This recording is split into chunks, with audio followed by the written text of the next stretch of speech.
Hello YouTubers.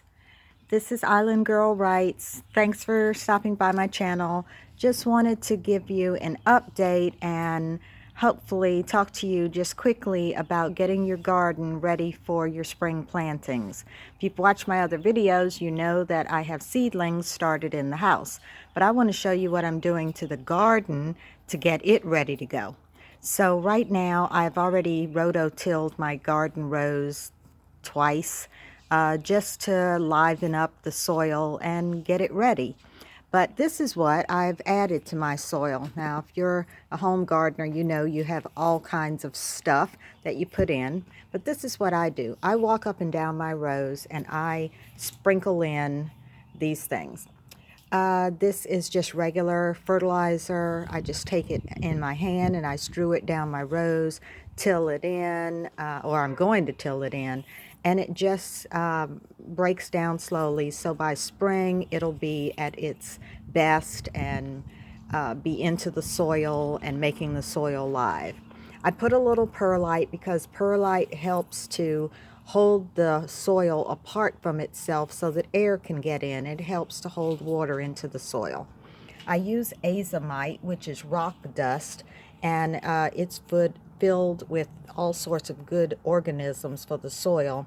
Speaking of organisms, that's why I collect rainwater, because I don't want to use city water on my garden because of the chlorine in city water. And of course, we know chlorine is bleach. Bleach kills bacteria, and we want the bacteria in our soil.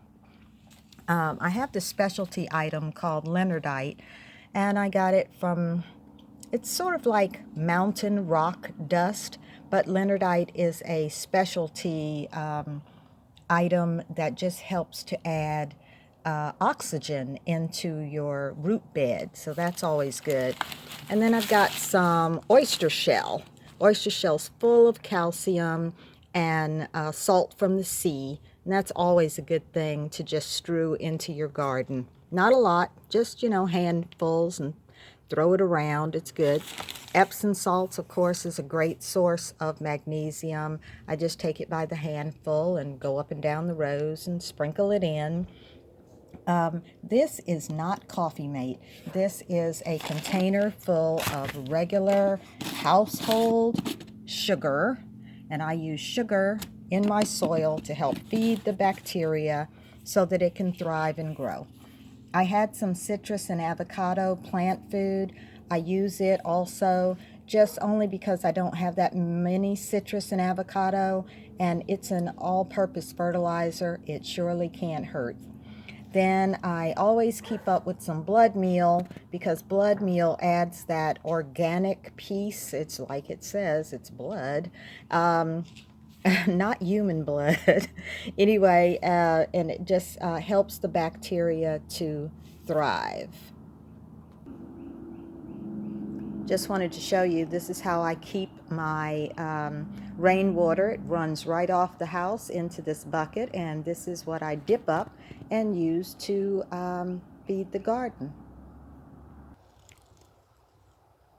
This is my mushroom compost, and I want to get close in and let you see this. Mushroom compost is actually chicken manure and soil that has been used to grow mushrooms in, and after the mushrooms have been taken out, this wonderful, rich, composty soil, you see how loose it is left, and I till that in to enrich my soil and just bring it alive, because that's the important thing in soil, is you've got to have some life in the soil. It can't be dead. It can't just be sandy soil. You've got to put some enrichment in there. So I use mushroom compost. So here is my upper garden that I have tilled rows, and I wanted to show you all that stuff I told you about. I just lay it on top, and then I do something called towing in. I just take my boot and I tow in a trench like that. Just, you know, always got to have some good gardening boots.